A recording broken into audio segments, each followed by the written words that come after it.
नमस्कार, मी प्रभाकर लोंढे, खडतार प्रवास वर्तमानपत्राचा तथा खडतार प्रवास यूट्यूब चॅनलचा मुख्य संपादक।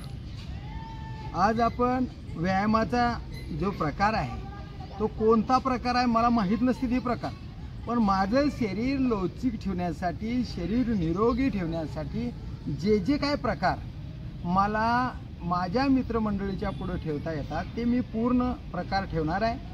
आणि आपलं शरीर किती लवचिक आहे तसं लवचिक शरीर माझ्या मित्रावाचं व्हावं आणि माझे मित्रसुद्धा निरोगी राहावे, त्यांना बीपी नसावा, शुगर नसावा, अत्यंत चांगलं सुदृढ शरीर असावं। आणि एक महत्त्वाचं की तुम्ही व्यायाम कराल आणि मग पुन्हा व्यासन कराल तर ते सुद्धा योग्य नाही, म्हणून व्यासन नसावं, शरीर निरोगी असावं याच्यासाठी मी व्यायामाचे प्रकार दाखवणार आहे। हे आज जरा वेगळा प्रकार मी दाखवणार आहे।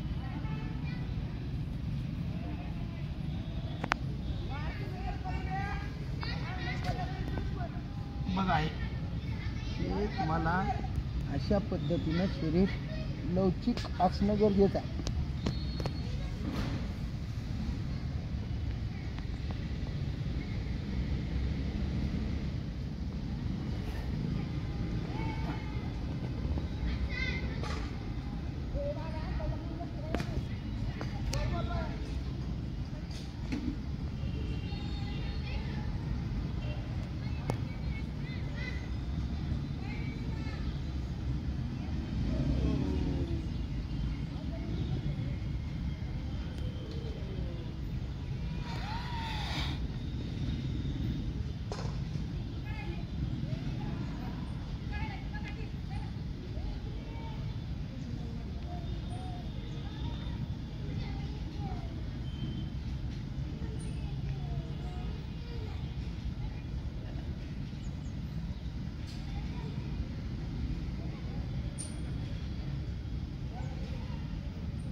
असं किमान 100 वेळेस करा।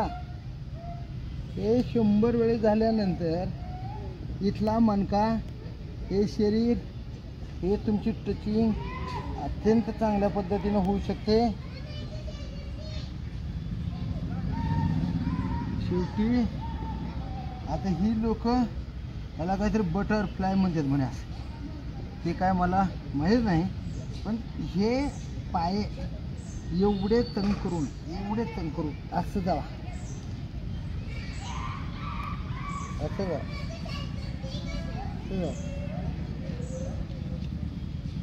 हे वेगवेगळे प्रकार करा। आता बघा, ह्या मानेमध्ये ताकद येण्यासाठी, या मानेमध्ये ताकद येण्यासाठी असं मुंडीवर उड्या मारा।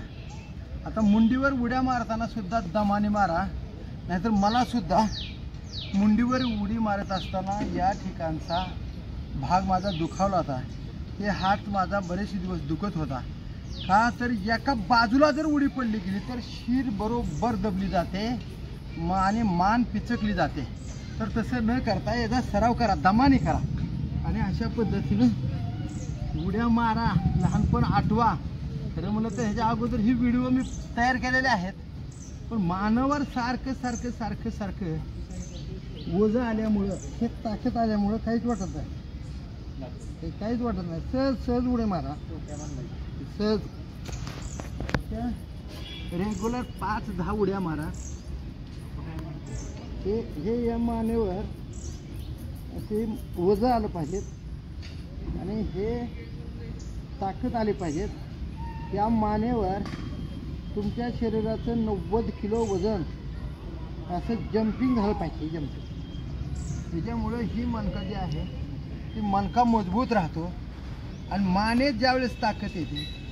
समजा यदा कदाचित आपण मानेवर जर पडलो गेलो तर मानेच्या या ताकदीमुळं तुमचा बचाव होऊ शकतो. कारण व्यायाम करत असताना या मानेत तुम्ही ताकद निर्माण केलेली असते आणि या मानेवर उडी मारल्यामुळे सगळी पाठ जी आहे ना, पाठ अशी मोकळी होती खळखळीत आणि मोकळी झाली की मग इळभर फ्रेश. आता बघा हे सहज असं सहज नाही मारायचं, त्याच्यावर ताकद येऊ द्या, ताकद येऊ द्या आणि सहज जावा. 5-10-15 जरी उड्या मारल्या तरी चालेल, मजबूत होतं. हे 5-6 उड्या मारणे.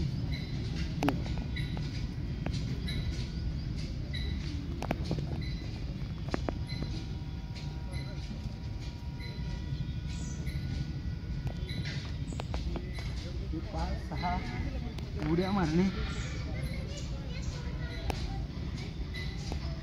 त्या मानेवर वजन आलं पाहिजे. हे नंतर मग आपलं हे शरीर पिळदार बनण्यासाठी, हे शरीर पिळदार बनण्यासाठी हे बघा, हे पूर्ण असं पाय गेला पाहिजे. ही असा पाय गेला पाहिजे, असा पाय जाऊ द्या आणि असं करा, असं करा, हे असं करा. शरीर आपलं कसंही करा पण शरीर मोकळं करा. शरीराला व्यायाम झालाच पाहिजे आणि चांगल्या पद्धतीनं शरीर सुदृढ झालं पाहिजे, निरोगी झालं पाहिजे. ह्या सगळ्या प्रकाराला तुम्ही प्राधान्य द्या. आता ही अशीच मांडी आलटी पलटी करा. कमरेला इकडं जर ही बाजू आली तर इकडं पीळ पडतो, इकडली चरबी खालास, आणि ही मांडी इकडं आली तर इकडली चरबी खालास. ही ढेरीचा आकार माझा असा होता, असा. आता ज्याने मला बघितलंय त्यांना हे सगळं माहीत आहे. हे का खरं का खोटं हे प्रॅक्टिकल मी तुमच्या पुढं आणालं. आणि महत्त्वाचा मुद्दा, माझं वजन होतं 89 किलो. मी कालच ती वजन मोजलं आहे. माझं वजन आहे आता 78 किलो. म्हणजे जवळजवळ 11 किलोचा फरक मी 6 महिन्यामध्ये केला.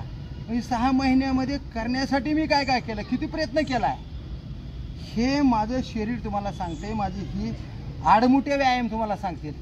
त्या व्यायामची मला नाव कधीच कळाले नाहीत कवाच. फक्त मी करत गेलो आणि मी माहीत बी करून घेत नाही ह्याचं व्यायामचं नाव काय, ह्याला काय म्हणतात काय नाही. फक्त आपटून झपटून शरीर असं पिळून काढा. जेवढं तुम्ही शरीर पिळाल तेवढा तुमच्या शरीरातून घाम निघेल. रेग्युलर पळा आणि शुगर बीपीला पळवा, असं माझं एक यमक आहे. तसं रेग्युलर व्यायाम करा आणि निरोगी राहा. हे असं करा. कसं बी आपटा रे बाबांनो, कसं बी आपटा शरीराला. आणि मातीत राहा. मातीत असलं की तुमच्या शरीराला माती गुणकारी आहे. कसलाही आजार होणार नाही, त्वचा रोग होणार नाही, काय नाही. लाल बुंद शरीर आहे. आता माझं शरीर काळ आहे का वक्त आहे का सक्त आहे हे तुम्ही सांगा. पण एक माझा मित्र आला, तो म्हणला तुमचं शरीर लाल गाजरासारखं दिसते. मला त्याने स्तुती केली, हे खरं. पण ते लाल गाजरासारखी बांधण्यासाठी मी ही दररोज 3 तास माय घालतो. इथं 3 तास मी व्यायाम करतो आणि 3 तास या शरीराला परेशान करतो. 2 घंटे पळतो 20 राऊंडला.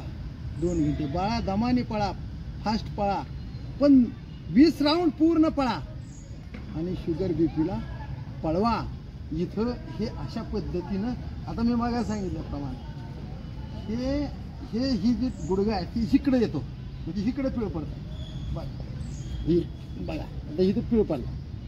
ही पिळ पडल्यामुळं इथला जो मानेचा कणा आहे तो कणा मजबूत होतो. हे शीट जे आहे पूर्णची पूर्ण ती इकडं झुकल्यामुळं तिकडे ताण पडतो आणि हे इकडला चरबीचा भाव पूर्ण कमी होतो.